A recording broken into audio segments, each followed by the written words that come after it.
Hey, is everybody there?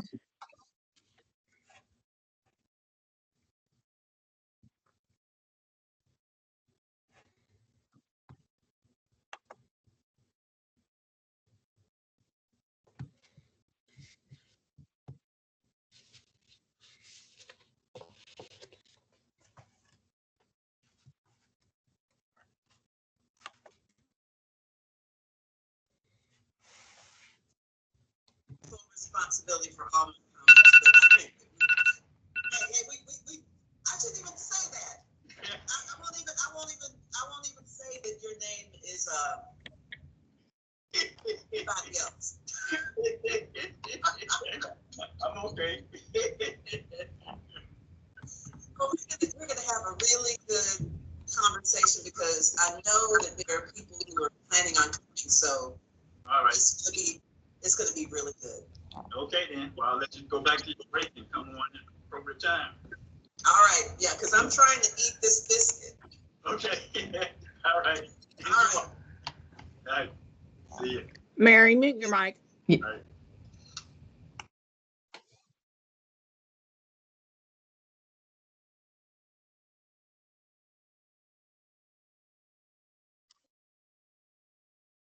Greg, can you all hear me?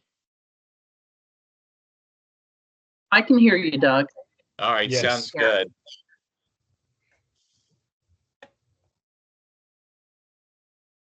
so I see Greg. I saw Emily's name on or I did earlier. Okay.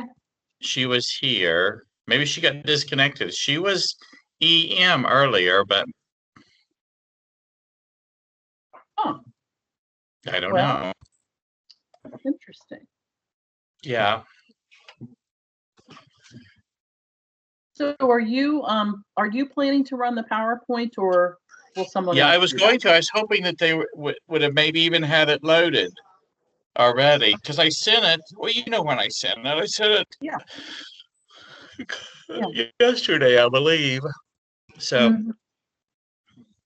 so how about on the 18th, if I reschedule the meeting with me, you, and Jean about standard 2 prior to our 4:15 meeting? What do you have going on, like at 3 o'clock? Nothing. Why do I have 11 a.m. written down for some reason? On the Did we 18th?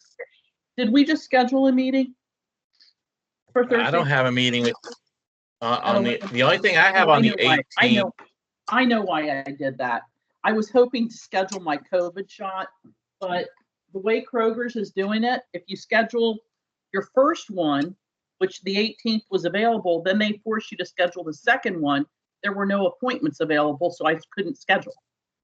It's the Oh, strange thing. So anyway, who knows? So that's why I had 11 a.m. written down. I'm going to keep looking. I mean, it just opened for my age group today, but I have a feeling it's probably going to be difficult.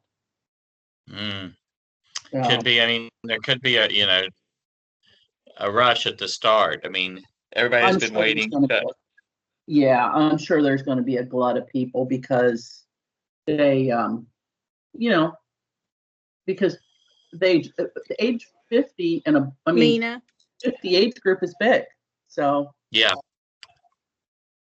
yeah. yeah. So Well, good luck. I hope it works out for you. yeah, so that's fine if you want to. Now you realize that we have the Acres Conference from 1 to 4 on that day. Is that a problem? Well, I don't know. I haven't looked at the agenda yet for that Yeah, I one. haven't either. I mean, our presentation isn't until the next day, but Yeah. okay, I'm free that whole day. I mean, I could do anything you need to do. Well, maybe we need to look at. I mean, it seems like it's getting busy. I just really, I mean, I'm trying to get as much as I can off of because I want to get these programs submitted in. So I'm trying not to do anything, whatever earlier in the week. But also, she wants an update the next Wednesday on what our team put together. We haven't even met yet. So, Well, I feel like I could meet anytime that day before our 4:15 meeting. yeah, I'd like to avoid the 19th. I really don't want to wait.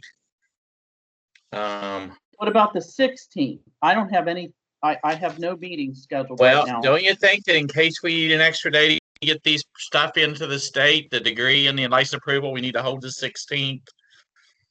Well, but we're past the deadline. I know, but not for the degree. We are for Okay. the license. I'm thinking we Okay. might need that one just to That's whatever. fine. Okay, well, let's see if maybe we can get a meeting with Jean on the 18th Okay. prior to our meeting with Daniel Custer. Okay. Do you want me to text her? You can text her. I can email with my other computer if you want. I've got it up. Okay.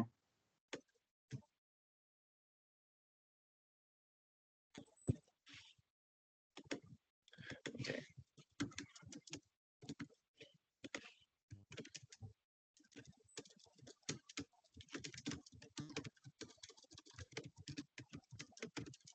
Yeah, now I'm only seeing, I see you, I see Greg, but I don't see Emily.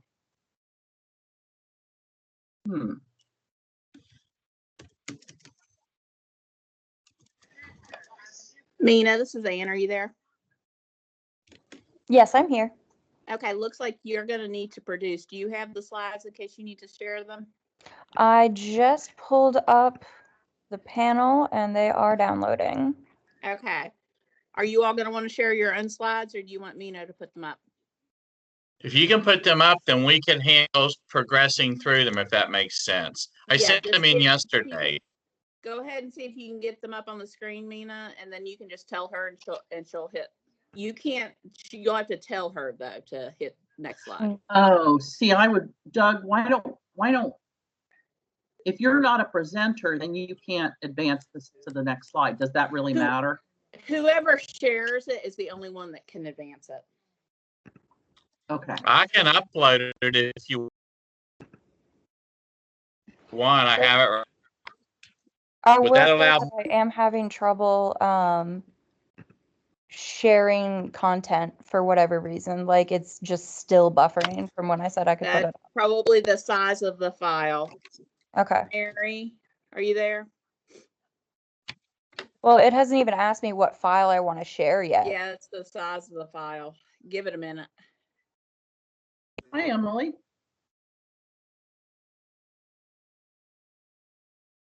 I think you're muted.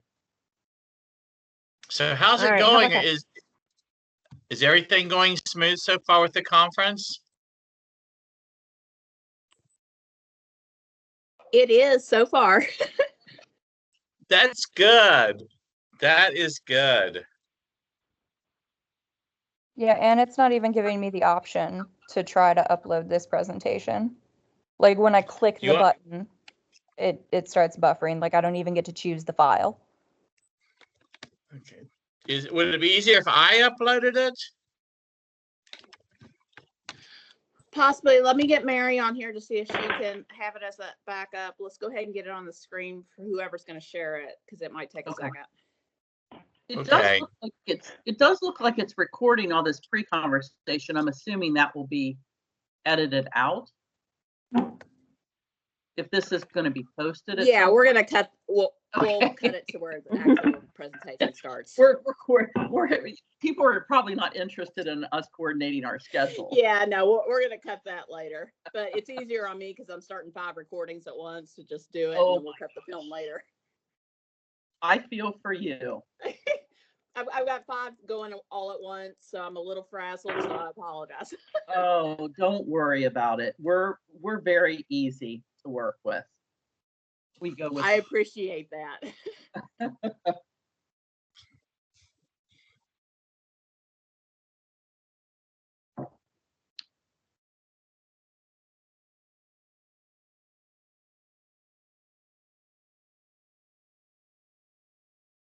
I have worked a lot on that today, Karen. Kelly and I had like 3 phone calls, but and then I watched part of one session on here while I was working too. So, but I mean, with this conference, so I have gotten a lot done. Hopefully, it will tomorrow. We can get it ironed out. Yeah. Did Paul say that he submits the stuff to Krista? He has not said, but we were assuming he did, right? Because we always we submitted the HI, the VI, and the intervener ourselves, but it seemed like that got to be a turfy thing that we did that. I agree. Yeah. Let's just I suspect we'll give it to him and say, hey, it's ready to go. You want us to submit it, or would you like to submit it? Yeah,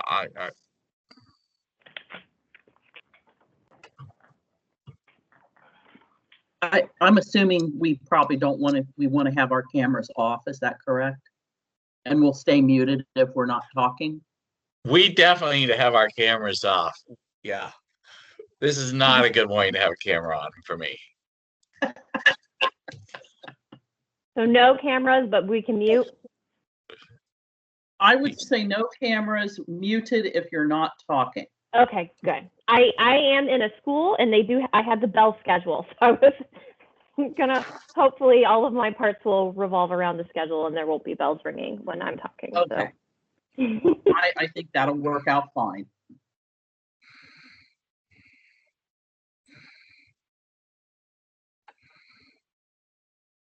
Man, if we have no cameras though, that'll be really easy. Doug, were you going to start off you were going to do slide 1 I And was. we were each going to do our own Mina, are you able to introductions. get those slides up yet? I'm not. Asking Mary to get them as backup. Yeah, Okay. it just keeps buffering. I don't know if it's because I'm on a Mac and trying to work with Microsoft, but it's just not It giving might me be the a option. connection issue. Doug, do you want to try to share Sure, the PowerPoint? I can do mine. Do you want me to? Try and see if you can, please. Just a second. It takes me a minute to figure out where to upload on Teams. It's right at the bottom where it says open share tray, I believe, where you have the little panel down there. Yeah, that's just it. For some reason, my panel's in the middle, but Oh, really?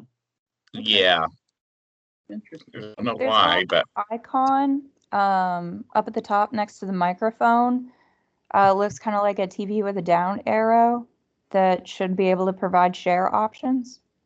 yeah, it says the PowerPoint is loading, and I see it there. But do you want me to go again?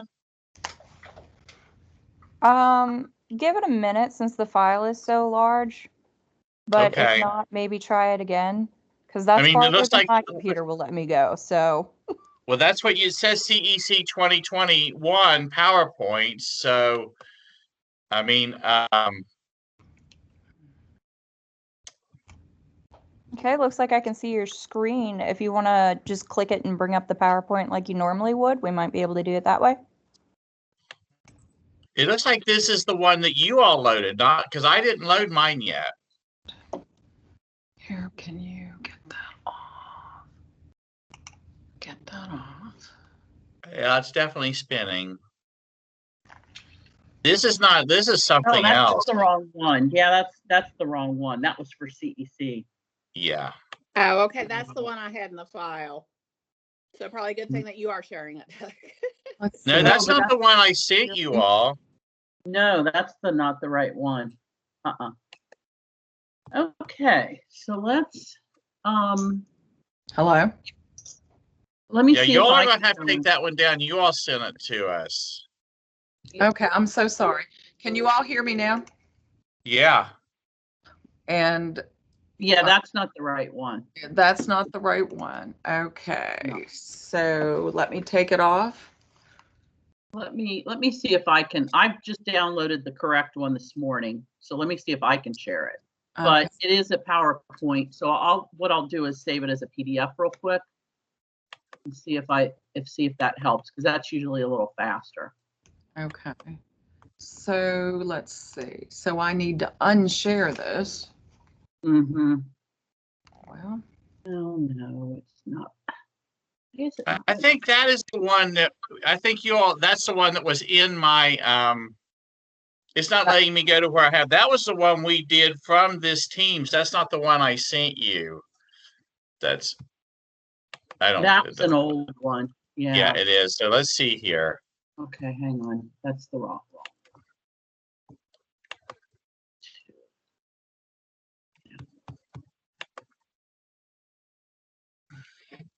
Oh my gosh, it's on my other laptop. Oh my. I have it here. If they will. Well, Yeah, can it you looks get like that it's one? correct. It looks like he's got it up. So Okay. you want to advance it back? is this the right one though, Ann? No, it's not. You just No. need to take that one down. Yeah. This is the one that I was sharing in another meeting that accessed. Yeah. Yeah. Hey, So Doug, Doug's why got don't it up, so we're good. He'll just share it. Doug, can you save it as a PDF or I think so. yeah, why don't you try doing that? Because it's on my flash drive, which is on the other laptop, and I'm trying to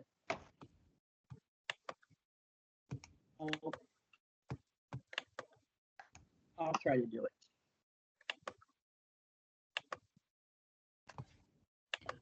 Who has this slideshow up? I don't know, but that's not the right one. It's, don't know if who- it's me, it's not letting me bring it down.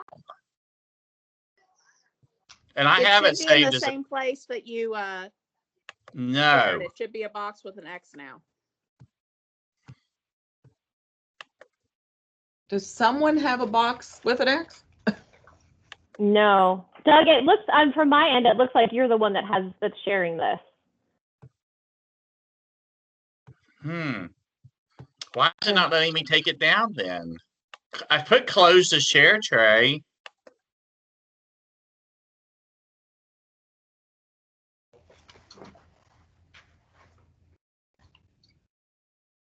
Okay.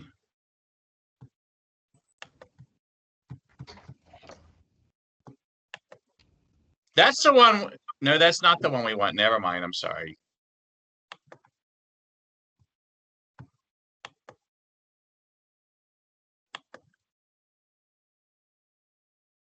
Okay, it's letting me upload it now.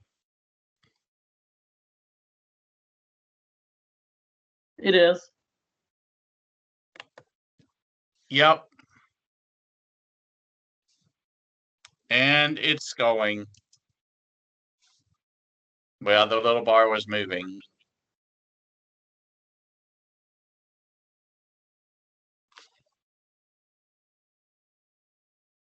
Hmm. It's loading. It's giving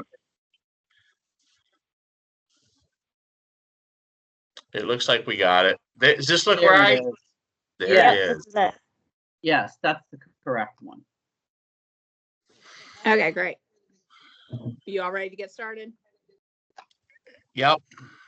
All right. Just tell us when. Go ahead. Go for it. Hey, good afternoon. I'm Doug Sturgeon. Welcome to our session on extending opportunities for children with sensory disabilities in Appalachian, Ohio.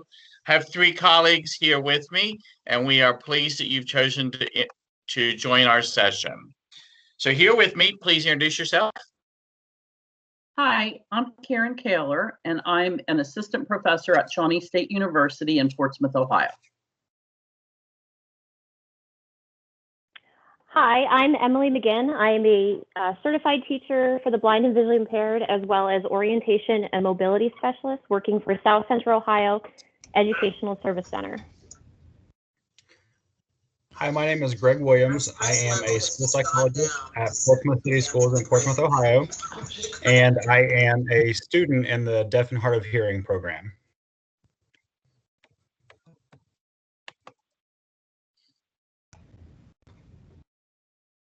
So the session objectives for today, what we'd really like you to take away from this session is to be able to describe the components of a collaborative summer educational model, to be able to share resources and information about the model with colleagues, and then also to communicate how collaboration between partners was critical for success. If at any time during the presentation you have questions, you can put them in the chat box. We titled this grant project ESY Squared, or Extended School Year Squared. The development came for an idea on a number of levels. One was the need for services. There is a shortage of services for children with sensory impairments in the Appalachian region, Ohio. And the other piece was the need for practicum experiences for future teachers in low incidence sensory disabilities area. Based upon the research support for the project, one of the things identified was a limited amount of services for students with disabilities, especially sensory impairments in the summer. From that, we found a grant area that we wanted to pursue, and we went after that. One of the key components for playing this was the inclusion of self-determination skills for children with sensory impairments, and we decided to incorporate specifically that coming from the expanded core curriculum. And looking at what SOBAC said, extended school year experiences can be affecting it, helping prevent the summer regression that students with disabilities may face, and also found that many high quality ESY or extending year experiences needed to provide social interaction, physical movement, provide insurance or lesson plans are goal-based, collect data, and teach through a theme-based learning center model. One key component within the development of this, we had wanted to have a strong family component, And we want to focus both on the expanded core curriculum for blind and low vision and for deaf of hard of hearing as a foundation for our instruction.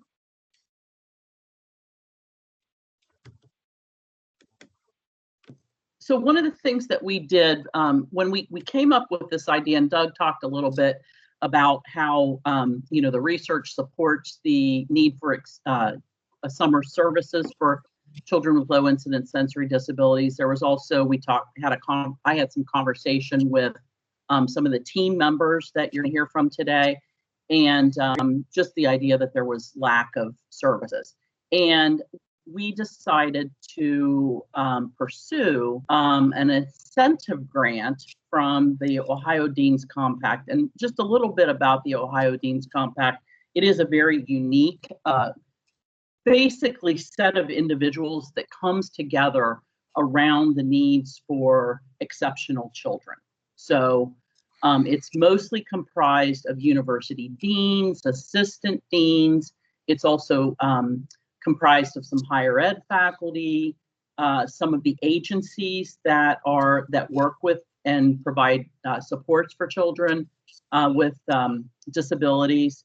Also, we have our partners at the Ohio Department of Education that are part of the Ohio Deans Compact. So it's a chance for all of these entities to get together and take a look at what are some of the main issues around exceptional learners, and then how can we create more inclusive practices both at the K-12 level and then also at the higher ed level, and how can the universities work together and not in silos to address some of these needs as well. So within the Ohio Deans Compact, there is a low incidence committee. And the low incidence committee, again, they'll tackle, we work around all of the issues for support services. It might be, providing more professional preparation programs around children who have low incidence sensory disabilities. So there we're talking about individuals who are blind and visually impaired, deaf and hard of hearing, and deaf blind. So we have a separate committee called the Low Incidence Committee that really works to take a look at those issues and see how we can address them, and really kind of building systematic supports at the state level for those children. So within that, there was the ability to apply for a grant, and we were really interested again in looking at how can we develop and provide some kind of summer option for children with sensory disabilities. So again, deaf and hard of hearing, blind and visually impaired, deaf blind. And then also, would we be able to also provide some practicum opportunities for the pre-service professionals that are in those low incidence sensory disabilities? So Shawnee State is the lead institution for within a consortium of partners that focuses on personnel preparation in all of those areas. So we were really interested to see not only can we provide the summer options for the children, but then also provide opportunities for our pre-service teachers.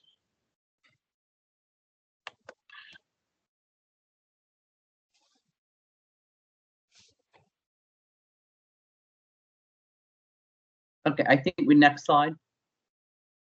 Okay, perfect.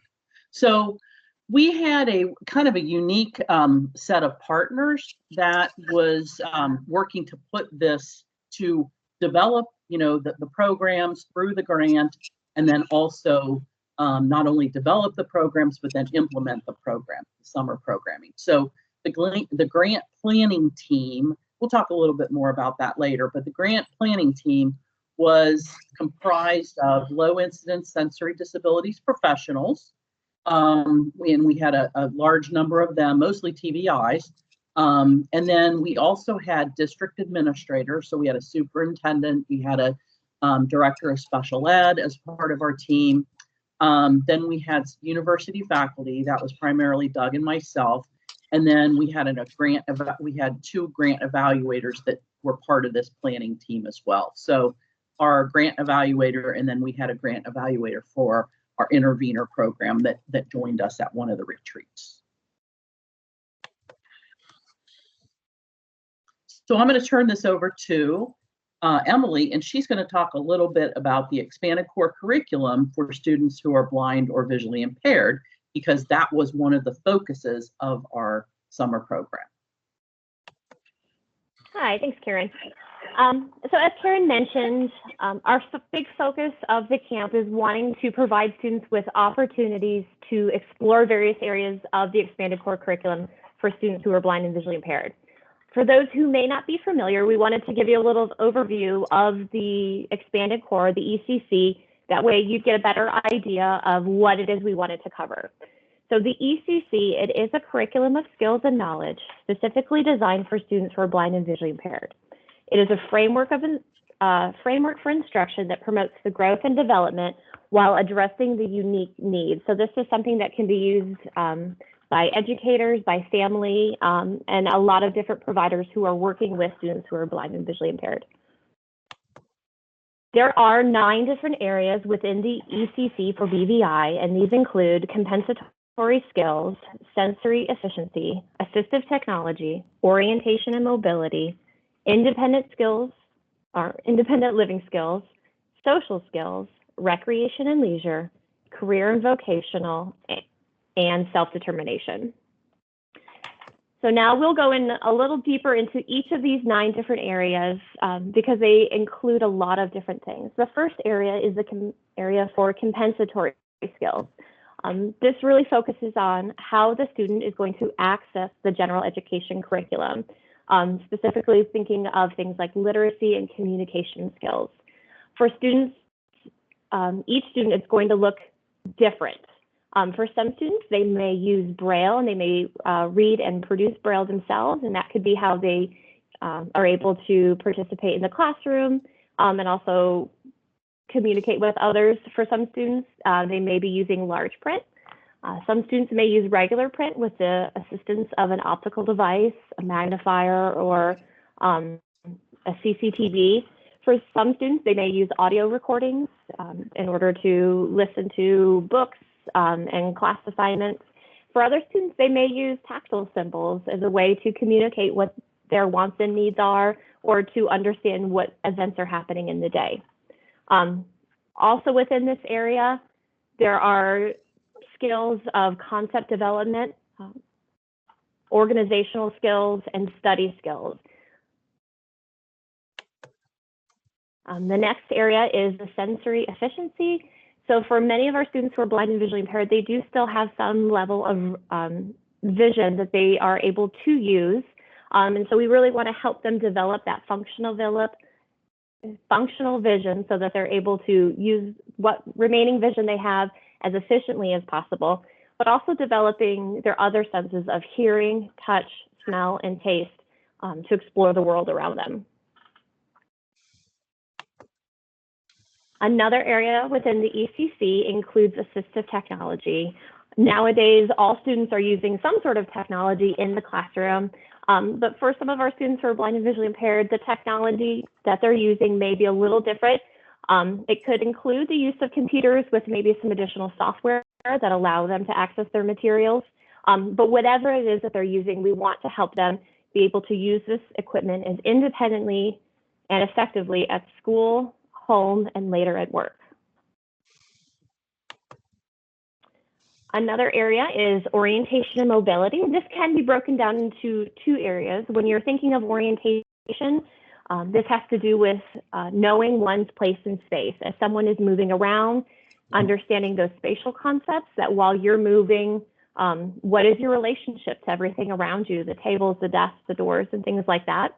It also includes a student understanding environmental clues, cues, landmarks, and things like that, that allow them to navigate their world around them. And then as far as mobility, a lot of times when people think of the mobility, this has to do with just promoting that safe, efficient, and independent travel. For some students, it includes learning the techniques of a long white cane. For others, they may be using something like an adaptive mobility device, understanding how maps are used and read, and also using tools like GPS. The next area is the area of independent living skills, and these are what a student needs in order to function as independently as possible at home and school. These can include these can include things such as developing those skills of personal grooming, time management, cooking, cleaning, money management, all of the things someone would need in order to be successful living on their own. The next area is the area of social skills. So these are the skills needed to respond appropriately and to participate actively in social situations. While we may not be shaking hands as much, just learning some of those etiquette skills, as far as maybe instead of shaking hands, we're going to bump elbows or fists instead. Learning that when you're speaking with another person, you're going to turn towards that person talking. The use of language to make requests, decline assistance, and express needs. Skills of expressing emotion and affection appropriately and participating in a variety of conversations and situations. Recreation and leisure is the next area within the ECC. In an educational setting, this is something that can be overlooked, but these can be really important as far as these are the skills that ensure students' enjoyment of physical and leisure time activities. This can help students learn to make choices about what things they enjoy to do, encourage that active participation in physical and social recreational activities, helping students learn to follow rules in games and activities, and to maintain safety while doing all of these things. The next area is for career and vocational skills. These enable a student to explore the career options available to them. It's helping a student understand a basic knowledge of the world of work, transition from school to post-secondary options, and helping students address vocational skills needed to perform at jobs and to keep employment. Self-determination is the last area within the ECC, and these are the skills that enable a student to become effective advocates for themselves based on their needs, and also help students learn how to set goals for themselves and how to achieve those goals.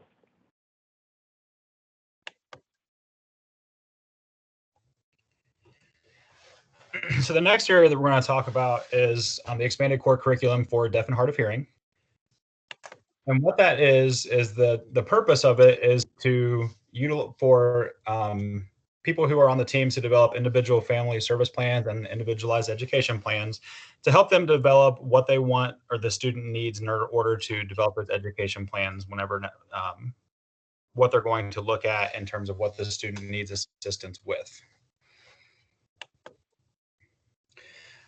Just like with the blind and visually impaired, there are multiple areas in the ECC for deaf and hard of hearing. Those areas include audiology, career education, communication, family education, functional skills for educational success, self-determination and advocacy, social emotional skills, and technology. The first area that we're going to talk about is audiology, and within that is understanding hearing loss. So a lot of times this is not just focused on the student's understanding, but it's a family understanding of what the hearing loss is and what it actually means to the student and to their functioning in daily life. Also looking at amplification management, so what kind of amplification devices they might use, what kind of technologies were available with them, how they're going to utilize them on the day-to-day operations. And then also environmental management. So when we think about this, we're talking about what kind of things can we do to the environment to help a student be able to successfully, say it's a student that has just mild hearing loss, maybe moving a student to the front of the classroom or making sure that their face is always in direct view of the teacher or something like that. Kind of those skills, making sure that they have acoustics in the classroom that the student can actually hear with and that there's not a lot of sound being drowned out.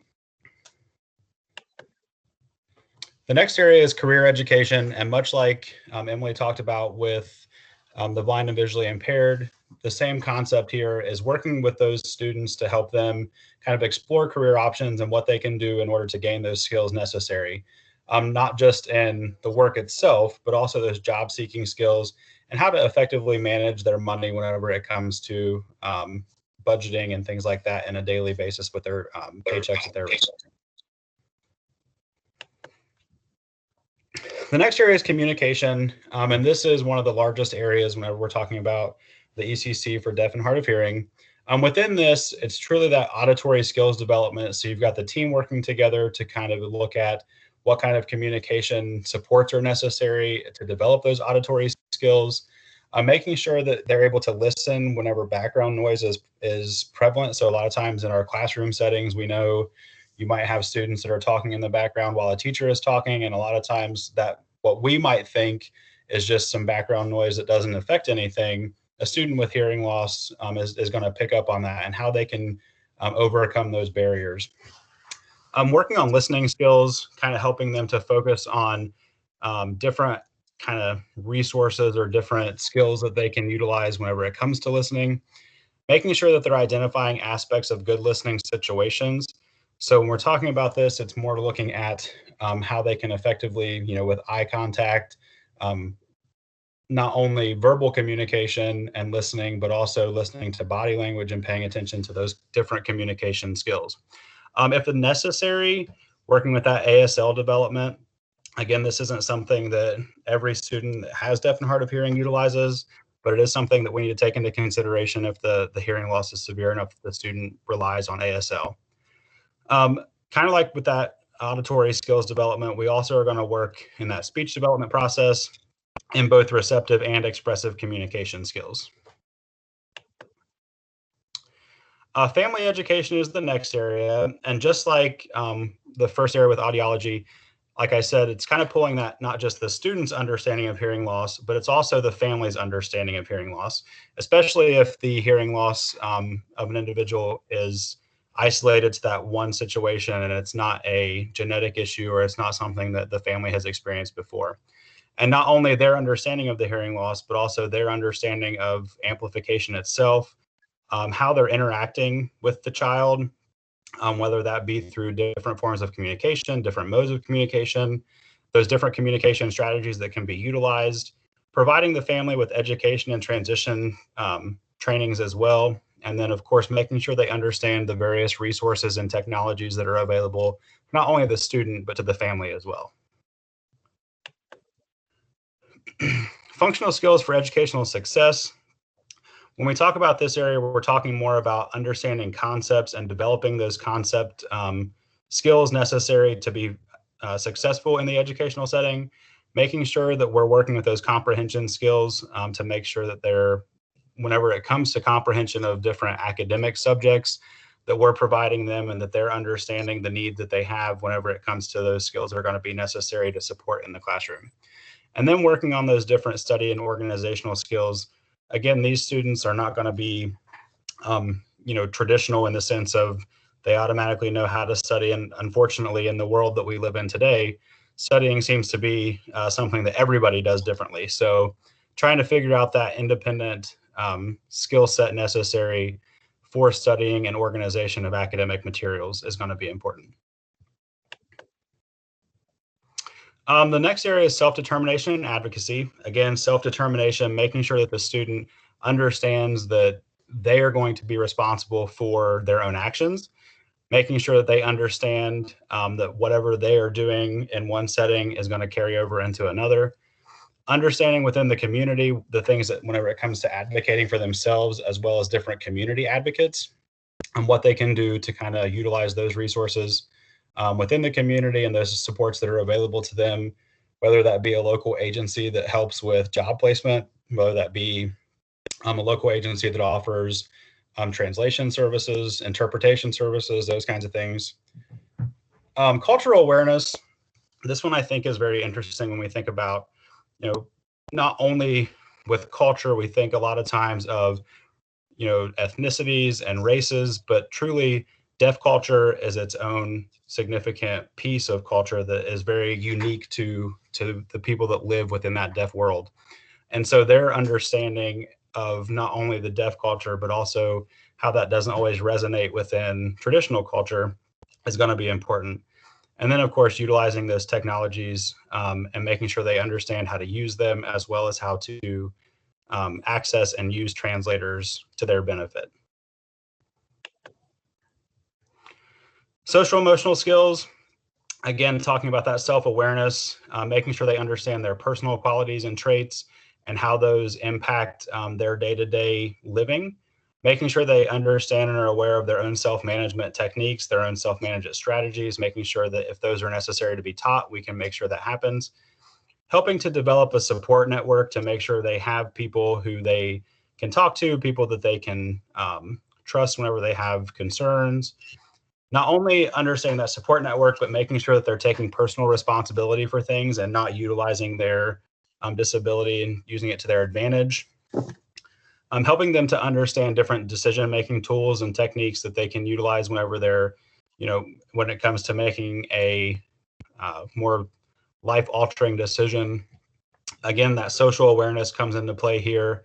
And then social interactions, including those conversation skills, not just developing them in the communication aspect, but also helping in the day-to-day conversation in the real-world situations where it might not be isolated or it might not be a structured conversation. And then helping to develop with conflict resolution. Again, students that have deaf and hard of hearing needs might, they don't always understand the context, or they don't always understand the meaning behind what somebody says, and they might get frustrated, or vice versa. They might not necessarily know how to relay what they're wanting to say, and it might cause some conflict. But helping them to establish those conflict resolution skills is going to be important. And of course, technology, just making sure that the students and families have the skills necessary to access the technological supports that they're going to need, whether that be hearing aids, whether that be amplification technologies within a classroom, whether that be closed captioning on the television, whatever the case may be, making sure that the student and families understand how to access those technologies that are available to them.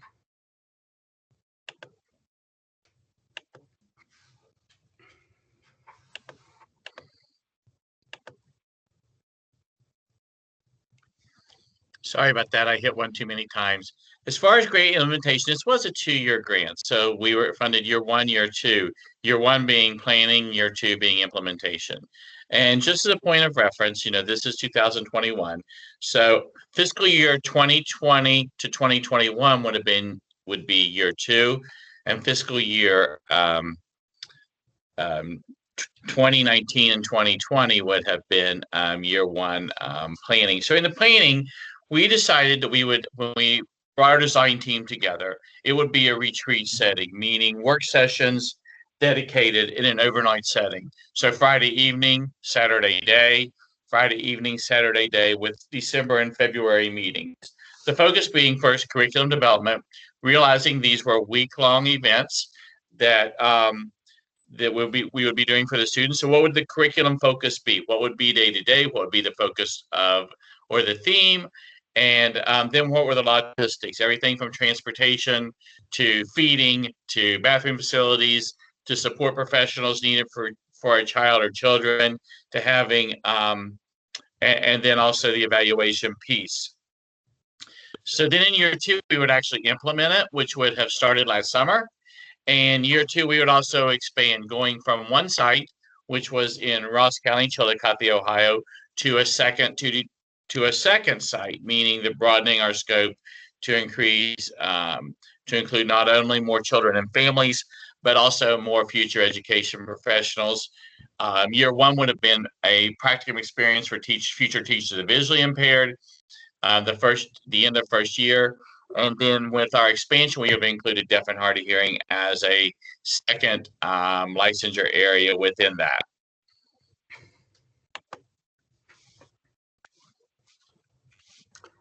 So at our first retreat, what we did, the goal, of course, was to essentially familiarize the team with the grant itself.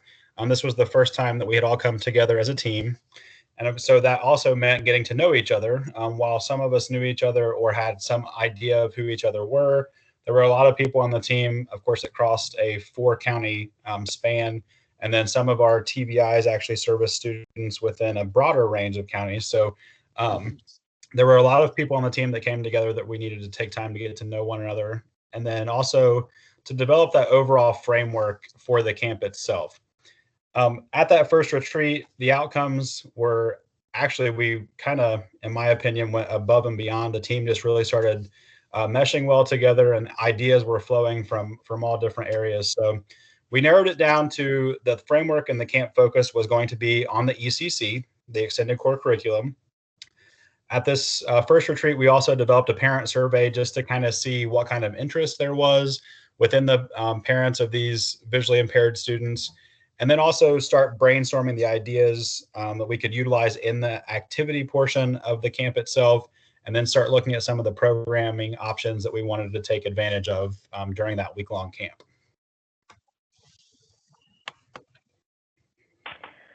During our second week, this was held at the end of February, our goals were to really start to nail down and plan out what the camp would look like as far as detailed schedules for each day, different activities we wanted to do, and create an agenda or schedule of what our camp would look like. We also wanted to make sure that we had a budget created so we could cover all the things necessary, including staff, support staff, supplies, transportation, food. There were a lot of different areas.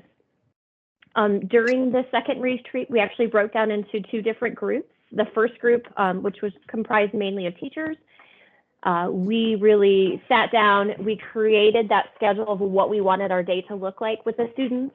We created times for whole group activities, for small group activities, and just we came up with as many different ways as we could include different areas of the expanded core within our day, just trying to give students as many different options to delve into some of these different areas. Our second group, then they worked together to make and create the application and create that budget that was needed for it.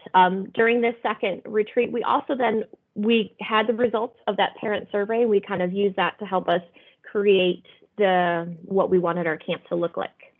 And then at the end, then that is when we created and we assigned those final tasks that would carry us through the spring months until we were able to hold our camp in the summer.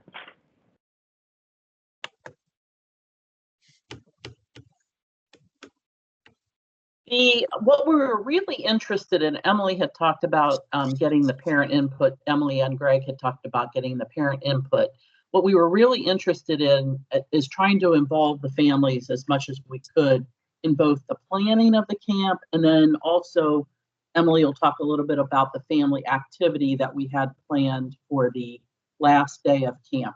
So we decided to put together a survey that could be disseminated by our teachers of the visually impaired and also the Pioneer Center at Ross County DD. And so there were a lot of students that, you know, both folks all the TVIs kind of had in common, and they knew the parents really well. So we thought that was a really nice way to get the survey out to the parents.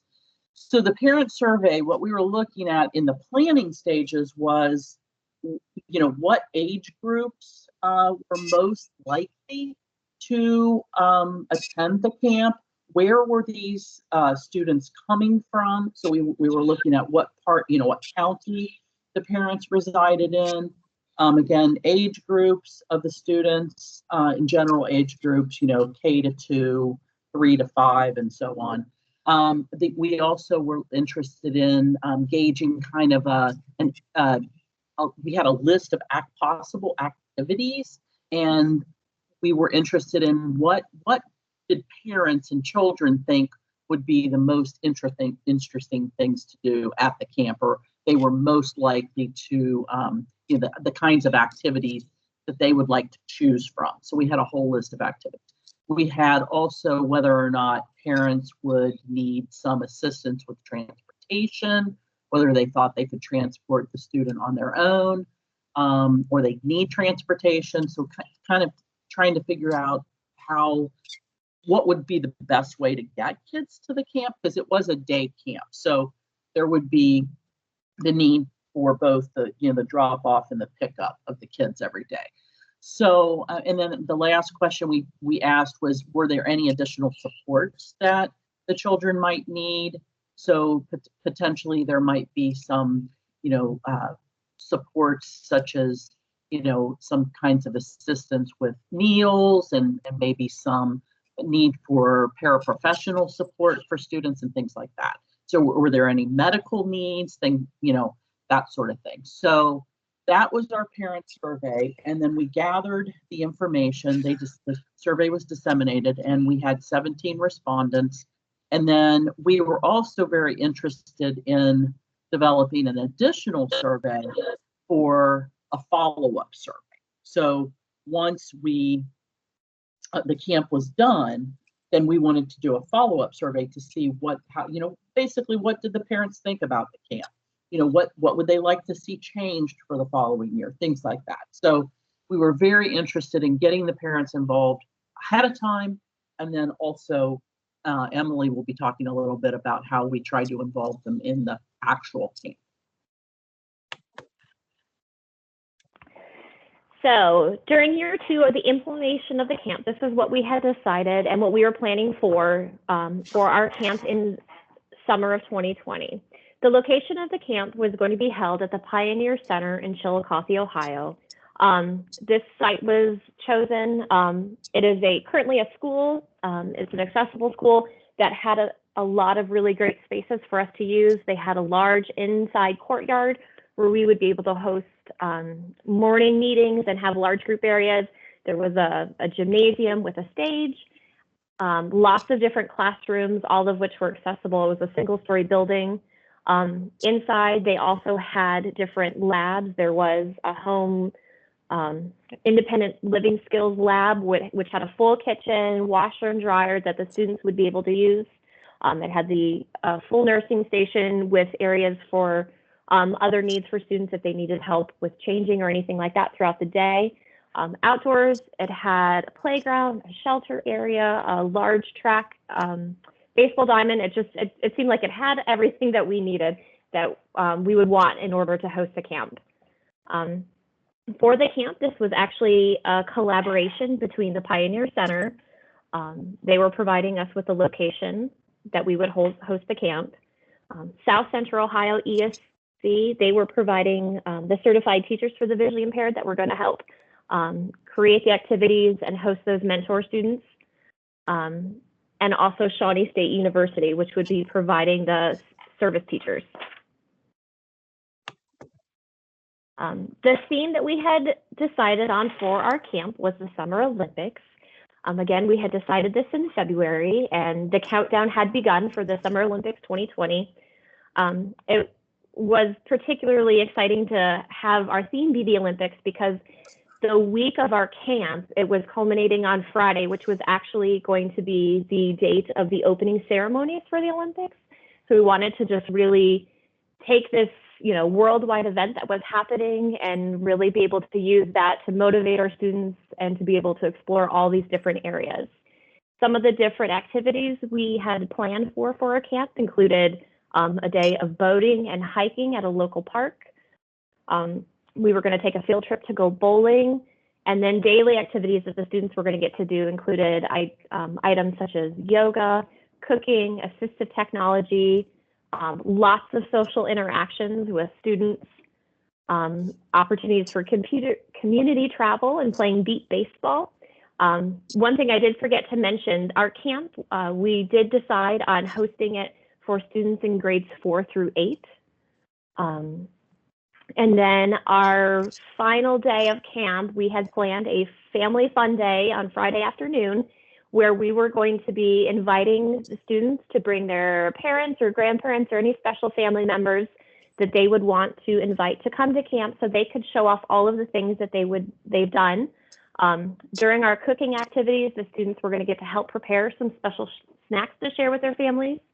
Some of the art and our creative times, the students were going to get to make things that we could hang on display, and again, the students could share with.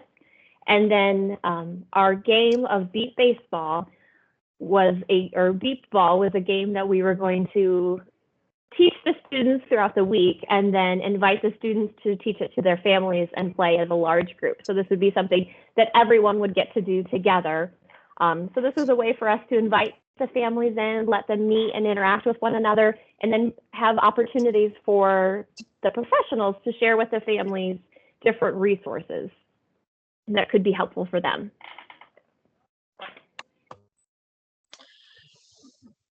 In year 2, of course, which is what we are in now, we did expand.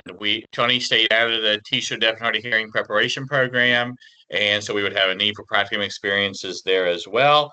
In addition to teacher the visually impaired program. So we looked at an additional location.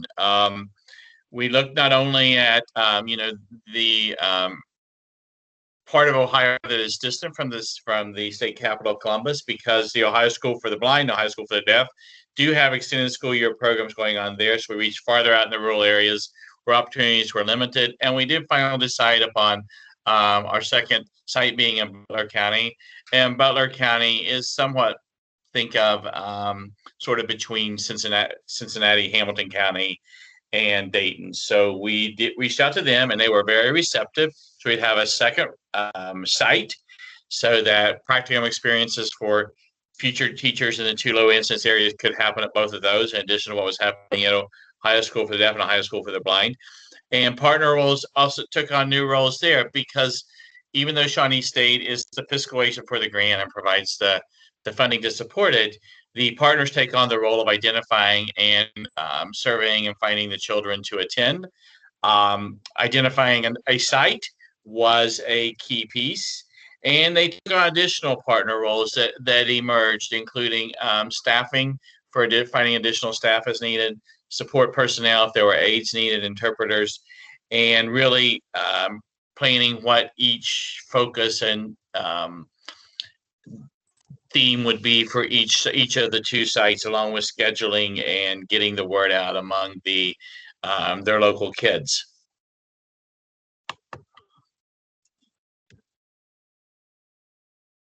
So the successes and lessons learned, number 1, do not plan a camp during a pandemic.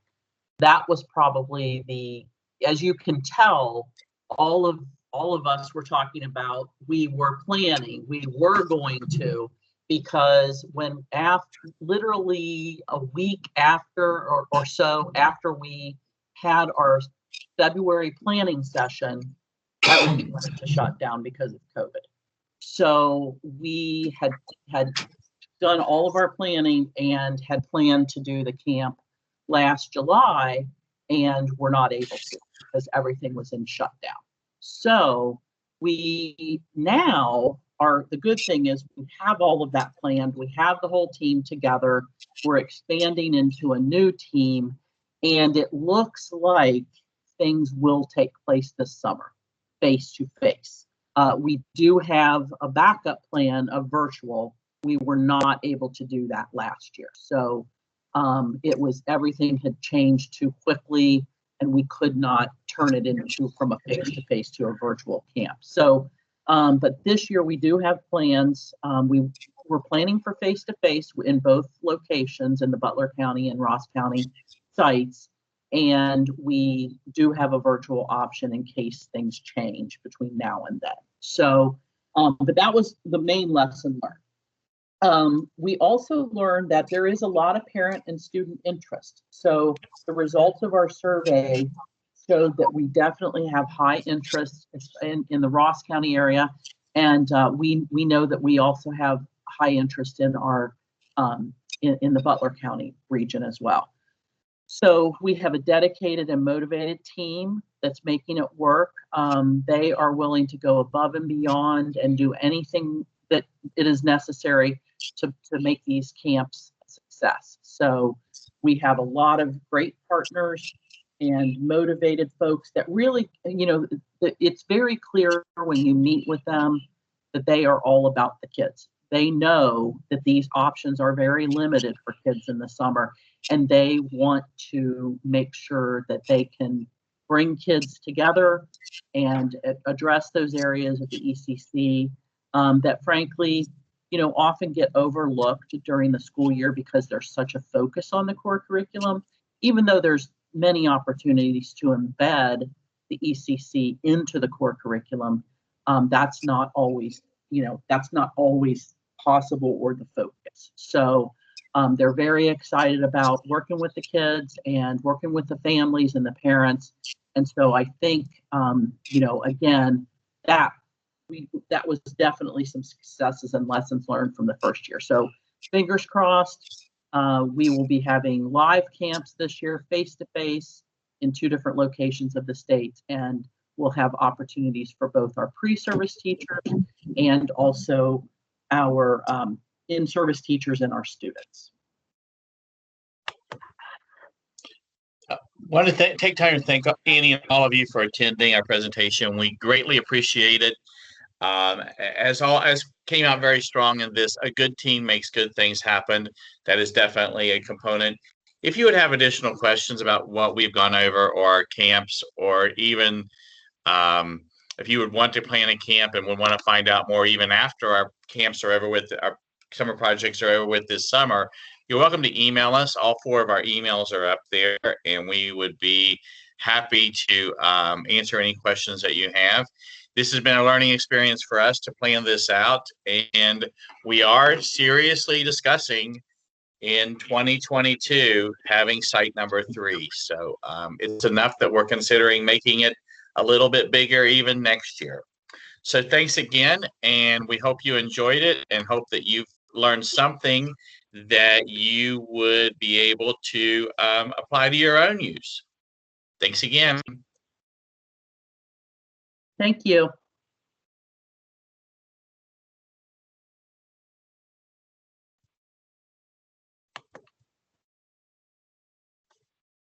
Okay, I think we're good. Looks, it went well, guys. 47 minutes, I think it was. So that went well. We don't have any questions, it looks like. No, it looks like there was the chat. I had put any questions in the chat, but then it said somebody has no longer has access to the chat. So I'm not sure. I don't know. And it said 3 people left the meeting, so they must Yeah, have, I don't see any questions in the chat. Okay. Thanks, okay. Mary. All right. Well, thanks, guys, and good job putting together a virtual conference. So next year you're looking Thank at you all. That was wonderful. face. So in Morgantown, is it going to be face-to-face, or is it going to be virtual, or is it going to be yet to be determined? We are planning for face-to-face. We really want face-to-face to happen. That's what we're hoping for. We are hoping for that. I've told them all. I know all the good places to eat in Morgantown. Let's go to Morgantown. But yeah. That's wonderful. Thanks, Yes. Doug, and thanks, Thank everyone. you. Thanks. Have a great day. You too. Bye. Bye.